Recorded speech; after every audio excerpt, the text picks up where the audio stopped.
Hello!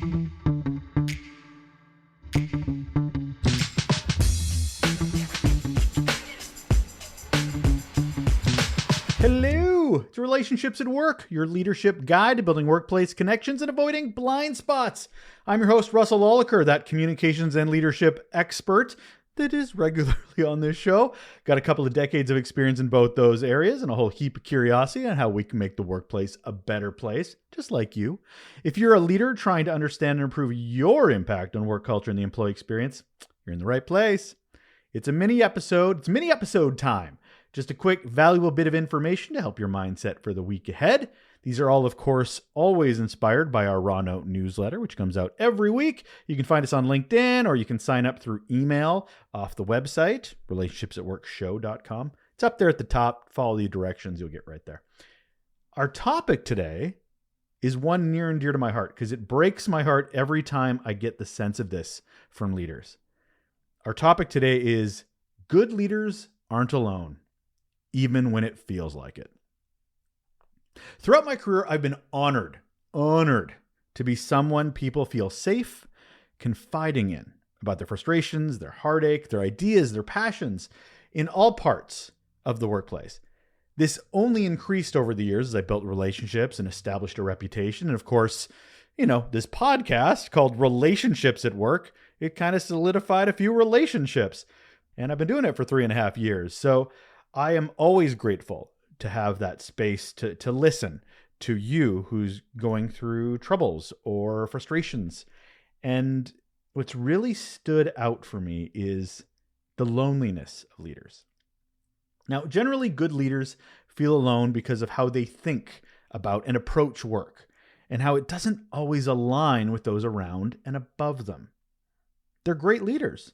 They want to learn. They want to feel connected to their workplace, their bosses, executives, wanting to be part of the values and visions of the organization, all while focusing on the people, leadership. And those around them have very different ideas of what success and status quo should look like.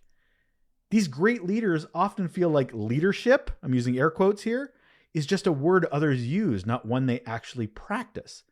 I spoke with one leader not so long ago who had been in their role for a couple of years and was continually frustrated that their boss wouldn't listen, wouldn't engage, wouldn't champion the team or its ideas, and wouldn't support any growth. Essentially, he was expecting his leader, again, those air quotes, to be something they weren't, a leader. And that's extremely frustrating and extremely lonely. And as things didn't change, his frustration grew and his mental health suffered. By the time I talked to him, there were almost tears. He was that frustrated. When leaders look around and don't see leadership they want to model, they grow quiet. They feel alone. They feel disconnected. They feel disengaged. Have you ever felt like this?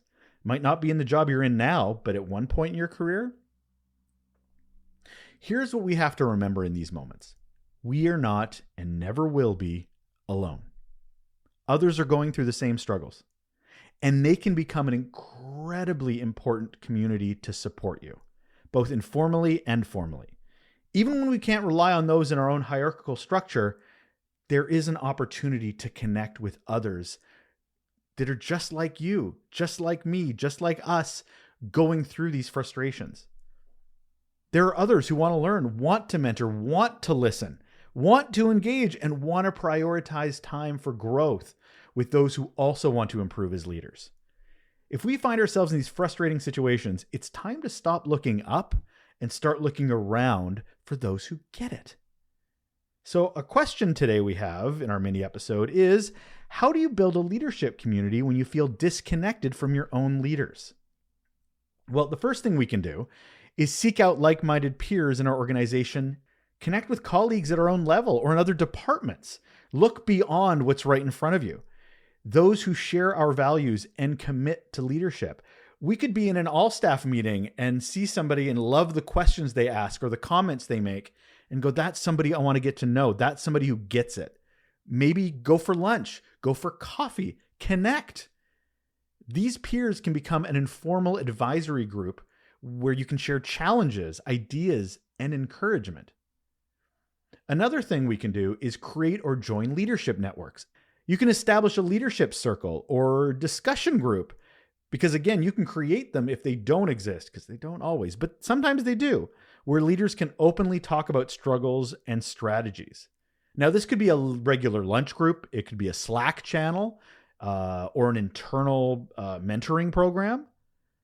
Like I said, if one doesn't exist, start it. What better way to demonstrate leadership than start leading a leadership group?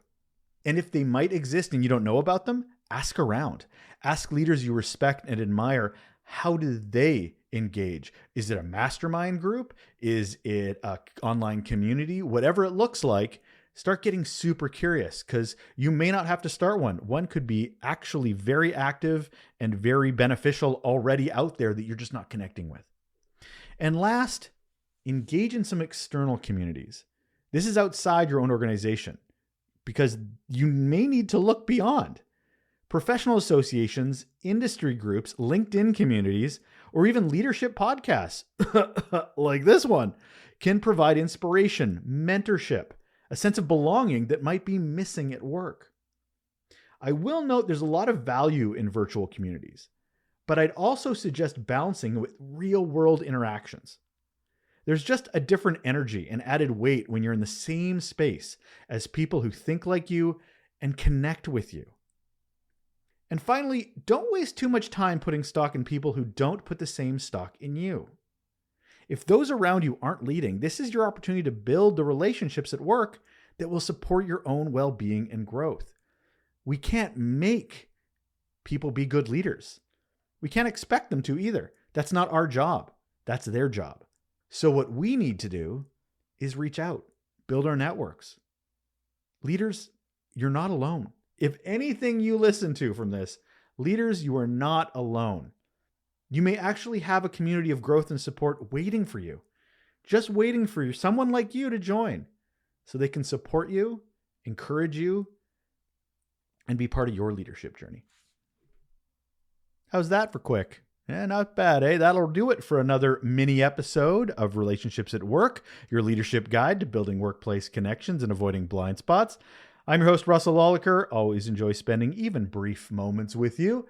If you enjoy the podcast, think it'd be of value. If you find even podcasts like this that are reminders that we're not alone, and you know what? Sometimes people need to hear that.